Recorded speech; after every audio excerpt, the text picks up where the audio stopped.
Hello and good day to everyone, especially to our instructor, Ma'am Fritzi Dayot. We are from Group 7 and our topic is all about learners with difficulty with self-care.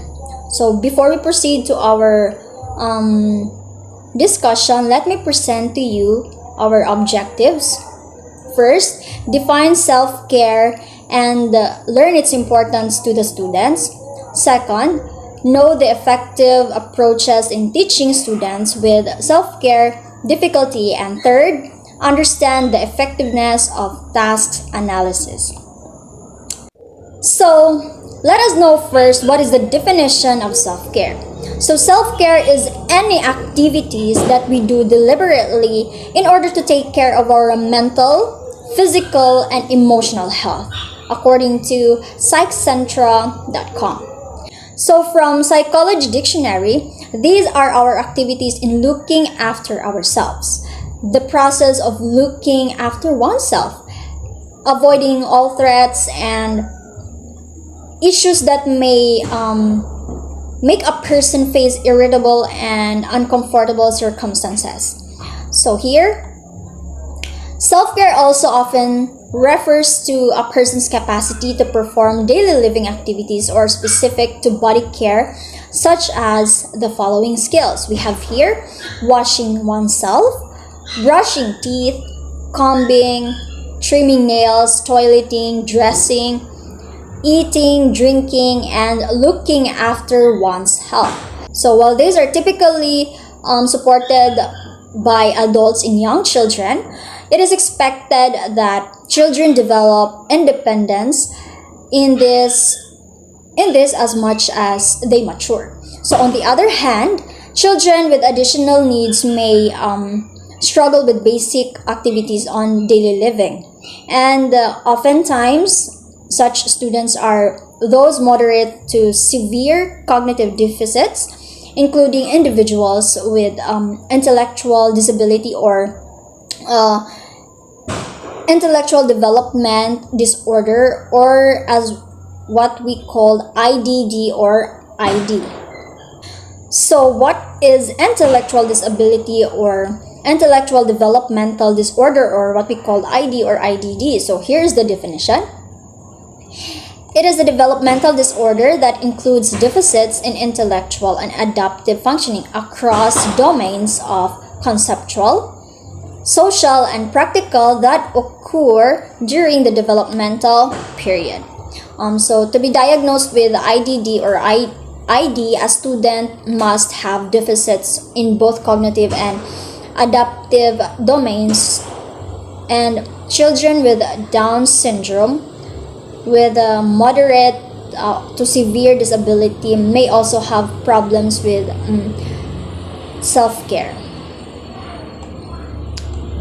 So why are self-care skills important? So self-care skills are one of the first ways that children develop the ability to plan and sequence task performance, to organize the necessary materials, and to develop the refined physical control required to carry out daily tasks. Like, for example, opening lunch boxes, drawing or standing to pull up a pants. So, self-care skills act as precursors for many skills related to tasks as well as life skills. The term self-care would suggest that these skills are expected to be done independently, and in many cases, it becomes inappropriate for others to assist for such tasks. More specifically, many preschools and schools will have a requirement for children to be toilet trained prior to starting at their center. So, while these self-care skills are difficult, this also becomes a limiting factor for many other life experiences. It makes it difficult to sleep over at friends' or family's houses, to go on school or preschool excursions, and also children may stand out at birthday parties if they are not comfortable eating and toileting independently, and they may experience bullying or miss out on other social experiences as a result. So that's it, and I will give the floor to the next reporter. Good day, this is Carl Vincent B. Rolla, and let us get to know how to identify or measure a person with intellectual disability. Young children suspected to have cognitive deficits, which manifest as difficulties with self-care, can be identified at a young age. The traditional approach to measuring levels of severity of ID was determined by the use of intellectual tests. When you say mild level, the IQ is 50 to 70. Moderate is when the IQ is 35 to 50. Severe is when the IQ is 20 to 35. And profound is when the IQ is below 20. However, based on the definition provided by the American Psychiatric Association, using measures of intelligence is only one aspect. Why? It is because adaptive functioning also needs to be assessed to identify if a child or a person has an intellectual disability. So adaptive functioning refers to the ability of a person to cope up with the environmental demands. That's why the American Psychiatric Association suggested that in order to determine if that person has an intellectual disability, they must also measure or consider the adaptive functioning of that person. In place of IQ levels, the support needed by a person with ID is used to determine the level or degree of severity of the disability. So instead of using intellectual tests, determining the support needed by a person with ID is used to know the level or degree of severity of a person's intellectual disability. So let's proceed. The presence of ID or intellectual disability disorder is measured in this modern time by direct observation, structured interviews, and standardized scales such as the AAMR Adaptive Behavioral Scale and Vineland Adaptive Behavior Scales. So AAMR Adaptive Behavioral Scale is a cognitive evaluation system designed for use by children with cognitive disabilities, autism, or behavioral problems. So these are some of the domains measured by this scale: personal self-sufficiency, community self-sufficiency, and social adjustment. Vineland Adaptive Behavioral Scales, on the other hand, is a standard assessment tool that utilizes semi-structured interview to measure adaptive behavior and support the diagnosis of intellectual and developmental disabilities. And the following are some of the domains measured by Vineland Adaptive Behavioral Skills. First, we have daily living skills, socialization, communication, and lastly, motor skills. So I guess that's all for my part, and now I'll give the virtual floor to the next reporter. Good day, everyone. This is Linus Visto, and now let us get to know about the learning characteristics of the youth who have intellectual disability. Students who have difficulty with self-care oftentimes reach developmental milestone at later age compared to typically developing peers due to cognitive difficulties. Children with intellectual disability may also have deficits in the areas of reasoning, planning, judgment, and abstract thinking. On the other hand, depending on the level of support needed. A student with intellectual disability learns adaptive skills at a slower pace, resulting in delay compared to same age typically developing students. Mostly youth with intellectual disabilities are known to be friendly, sociable, and are reported to have a positive coping skills. There is a study conducted by Carter et al. Last 2015 wherein they investigated the strength and positive traits of transition age youth with intellectual disability and those who have autism as reported by their parents. The study yielded the following positive traits of the youth. The youth with intellectual disability are reported to have a positive outlook in life. Second, they show positive relations with others. Third, they have active coping skills. And fourth, they have acceptance coping skills. This is all maybe because they are not really exposed to the realities in life and they have different experiences if we compare them to the normal people. And have you observed some of those people with disabilities, especially those who have Down syndrome, are soft, they are caring, and they like to hug people. The result in the study suggests the importance of having to find the strengths in children with additional needs and make them aware of the strength and to use them to their advantage, because sometimes those who have disabilities are the ones who have special capabilities that a normal people cannot do, and they have unique learning characteristics and positive traits in dealing things and negativities in life. That is why we have to treat them equally, just like a normal person, and let them be a valued member in the society. And there you have it, the learning characteristics of youth who have intellectual disabilities. Now I will give the virtual floor to the next reporter. Thank you.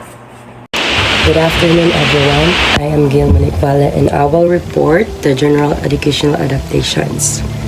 So there are specific approaches have been found out to be effective in teaching students with difficulty with self-care, namely the use of direct and explicit instruction, task analysis, forward and backward chaining, the use of video modeling. So what is task analysis? Task analysis is a behavioral approach that breaks down a complete behavior or task into step-by-step procedures, thereby providing for the student with difficulties. It is a process by which a task is broken down into its component parts. Everyone uses task analysis at some point, even if it is unconsciously. But how else would anyone learn to complete processes? As the adage goes, you have to walk before you run. It is easy to forget that some tasks need to be broken down into chunks, because after a time they become like second nature to us. We often expect students to be able to figure out the steps that involve in completing a task. But with a special needs population, where you might have children with processing disorders or difficulty with organization, it is necessary to take the time to express the different parts of a task until the student has mastered each one. It can be an invaluable tool for a special educator trying to help students to gain independence, whether the students have cognitive, physical, or communication impairments. They can benefit from this process. So according to Gargiulo 2012, there are provided working guidelines on how to do task analysis. So these are the working guidelines on how to do task analysis. First is define the target behavior or task. Identify the required skills needed to successfully complete the task. Identify the necessary materials to perform the task. Observe an able and competent person perform the task. And lastly, list the needed steps in sequential order to complete the task. And I believe that we should know these working guidelines on how to do a task analysis. So, in an inclusive classroom, self-care skills such as washing hands and brushing teeth can be tasked and analyzed into the simplest steps and presented in a poster accompanied by pictures. So as you can see in the figure 6.3, it shows the hand washing steps. So we should know the steps in washing our hands. So first is turn on water. Second, wet your hands. Third, scrub your hands with a soap. And fourth, rinse your hands with clean water. And lastly, dry your hands. Let's proceed to forward and backward chaining. Forward and backward chaining is used alongside task analysis. Forward chaining, the program begins with the first step in the sequence, such as getting the toothbrush and toothpaste, then providing the needed hand-over-hand assistance, and then gradually fading verbal and then gestural prompts. The goal areas is to allow the student to master the first step first and then followed by the next step in the sequence until the entire task has been performed. On the other hand, in backward chaining, the teacher models all the steps from the beginning and allows the child to do the last step of the behavior chain with the assistance and prompts. So once a task analysis is developed, chaining procedures are used to teach the task. As what I've said earlier, forward chaining involves teaching the sequence beginning with the first step. Typically, the learner does not move into the second step until the first step is mastered.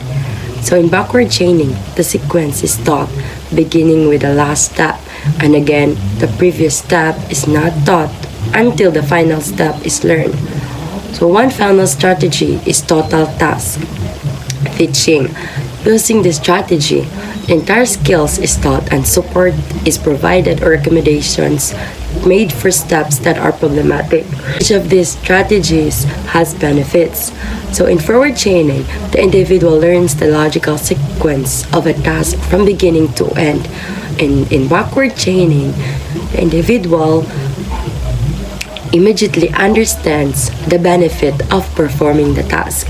So in total task training, the individual is able to learn the entire routine without interruptions.